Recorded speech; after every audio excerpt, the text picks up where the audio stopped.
सुप्रभात प्यारे बच्चों। आज हम कक्षा 10th का बाल गोविंद भगत वाला चैप्टर पढ़ेंगे और बाल गोविंद भगत वाले चैप्टर को लिखने वाले हैं रामवृक्ष बेनीपुरी जी। तो पहले रामवृक्ष बेनीपुरी के बारे में पढ़ेंगे। रामवृक्ष बेनीपुरी का जन्म बिहार के मुजफ्फर जिले के बेनीपुर गांव में सन 1899 में हुआ था।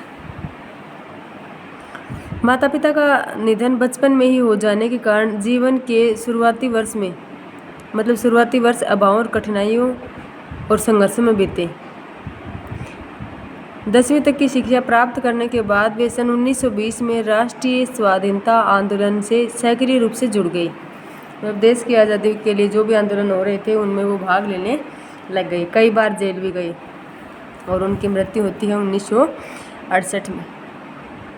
15 वर्ष की अवस्था में बेनीपुरी जी की रचनाएं पत्र पत्रिकाओं में छपने लगी। वे बेहद प्रतिभाशाली पत्रकार थे। उन्होंने अनेक दैनिक, साप्ताहिक मतलब रोजाना 7 दिन में एवं मासिक महीने में निकलने वाली पत्रिकाओं का संपादन किया, जिनमें से हैं तरुण भारत, किसान मित्र, बालक, युवक, योगी, जनता, जनवाणी, नई धारा। गद्य की विभिन्न विधाओं में उनके लेखन को व्यापक प्रतिष्ठा मिली। उनका पूरा साहित्य बेनीपुरी रचनावली के 8 खंडों में प्रकाशित है। उनकी रचना यात्रा के महत्वपूर्ण पड़ाव हैं पतितों के देश में, उपन्यास चिता के फूल कहानी, अम्बपाली नाटक, माटी की मूर्तें, रेखाचित्र, पैरों में पंख बांधकर यात्रा वृत्तांत, जंजीरें और दीवारें, ये संस्मरण है। उनकी रचनाओं में स्वाधीनता की चेतना मतलब स्वतंत्रता प्राप्त करने की चेतना, मनुष्यता की चिंता और इतिहास की युगानुरूप व्याख्या है। विशिष्ट शैलीकार होने के कारण रामवृक्ष बेनीपुरी को कलम का जादूगर भी कहा जाता है। अब पाठ परिचय पढ़ेंगे। बाल गोविंद भगत रेखाचित्र के माध्यम से लेखक ने एक ऐसे विलक्षण चरित्र का उद्घाटन किया है। विलक्षण मतलब अलग, अनोखी चरित्र का उद्घाटन किया है जो मनुष्यता, लोक संस्कृति और सामूहिक चेतना का प्रतीक है। वेशभूषा या बाह्य अनुष्ठानों से कोई सन्यासी नहीं होता। मतलब सन्यासी जैसे कपड़े पहनने से व्यक्ति सन्यासी नहीं होता। सन्यास का आधार जीवन के मानवीय सरोकार होते हैं। बाल गोविंद भगत इसी आधार पर लेखक को सन्यासी लगते हैं। यह पाठ सामाजिक रूढ़ियों पर भी प्रहार करता है। इस रेखाचित्र की एक विशेषता यह भी है कि बाल गोविंद भगत के माध्यम से ग्रामीण जीवन की सजीव झांकी देखने को मिलती है। अब पाठ पढ़ेंगे।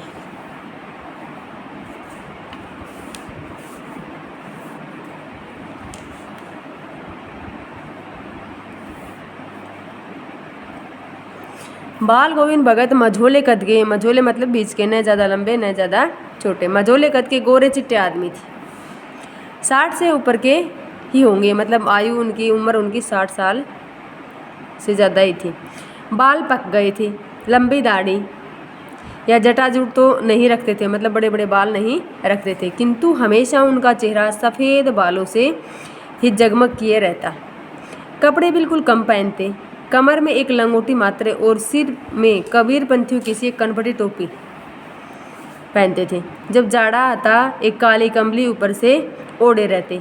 मस्तक पर हमेशा चमकता हुआ रामानंदी चंदन का तिलक लगाते, जो नाक के एक छोर से ही औरतों के टीके की तरह शुरू होता था। गले में तुलसी की जड़ों की एक बेडोल माला बांधे रहते।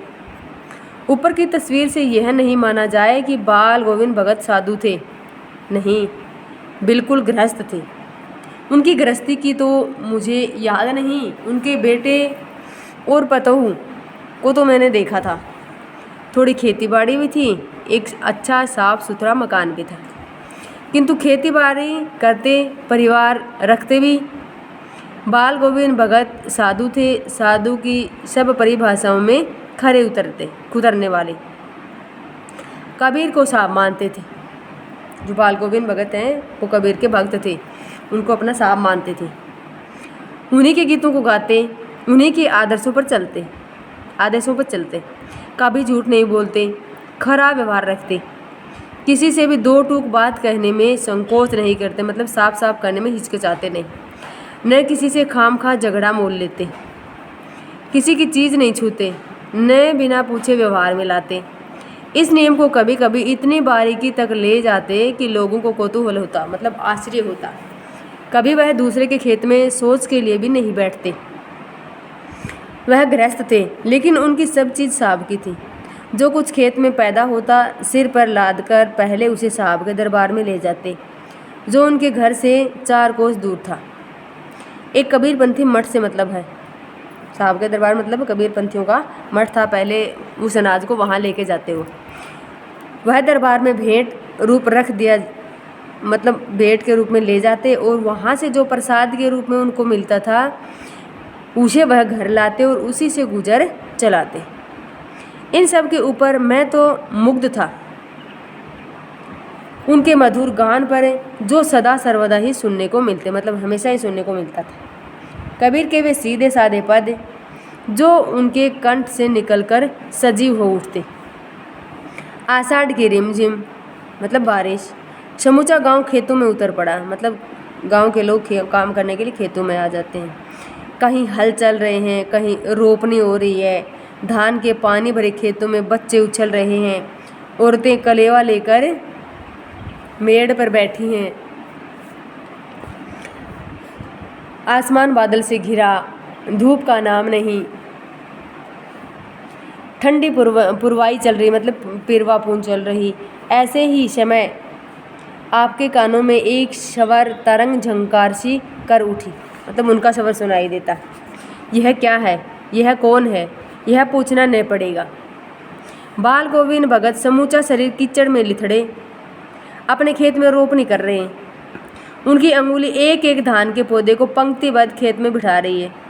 उनका कंठ एक एक शब्द को संगीत के जीने पर चढ़ाकर कुछ को ऊपर स्वर्ग की ओर भेज रहा है, और कुछ को इस पृथ्वी की मिट्टी पर खड़े लोगों के कानों की ओर। मतलब वो इतने मग्न होकर के संगीत गा रहे थे कि एक स्वर तो मतलब परमात्मा की तरफ जा रहा था और एक तरफ लोगों की तरफ, एक स्वर लोगों की तरफ। बच्चे खेलते हुए झूम उठते, मेड़ पर खड़ी औरतों के होठ कांप उठते, वे भी उनके साथ साथ गुनगुनाने लग जाते थे।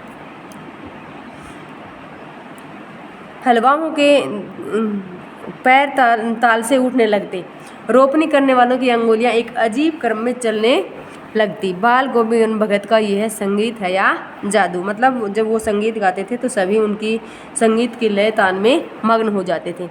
बादों की वह अंधेरी अदृत्या मतलब आधी रात, अभी थोड़ी ही देर पहले मूसलाधार वर्षा खत्म हुई है। बादलों की गरज, बिजली की तड़प में आपने कुछ नहीं सुना हो, किंतु अब झिल्ली की झंकार या दादरों की टटर, दादर मतलब मेंढकों की टटर की आवाज़ बाल गोविंद भगत के संगीत को अपने कोलाहल में डुबो नहीं सकती है। मतलब चाहे इतनी तेज़ बारिश में मेंढक बोलते हैं, बादलों की गड़गड़ाहट होती है, बिजली चमकती है, उन सब की आवाज़ में मतलब बाल गोविंद भगत के संगीत की आवाज़ वो सबको सुनाई देती है। उनकी खंजड़ी वाद्य यंत्र डिमक डिमक बज रही है, वे गा रहे हैं, गोदी में पियवा, चमक उठे सखिया, चिहुक उठे ना, पिया तो गोद में ही है। किंतु वह समझती है वह अकेली है, चमक उठती है, चिहुक उठती है। उसी भरे बादलों वाले भादों की आधी रात में उनका यह गाना अंधेरे में अकस्मात कौंध उठने वाली बिजली की तरह किसी न चौंका देता। मतलब उनके ये जो शब्द हैं ये वो गाते तो सबको मतलब उनकी इस आवाज़ को सुन करके सभी आश्चर्यचकित हो जाते। अरे अब सारा संसार निशब्दता में मतलब शांति एकदम स्थिर ठहरा हुआ सा सोया हुआ है। बाल गोविंद भगत का संगीत जाग रहा है। तेरी गठरी में लागा चोर, मुसाफिर जाग जरा। बाय, आगे का कल पढ़ेंगे।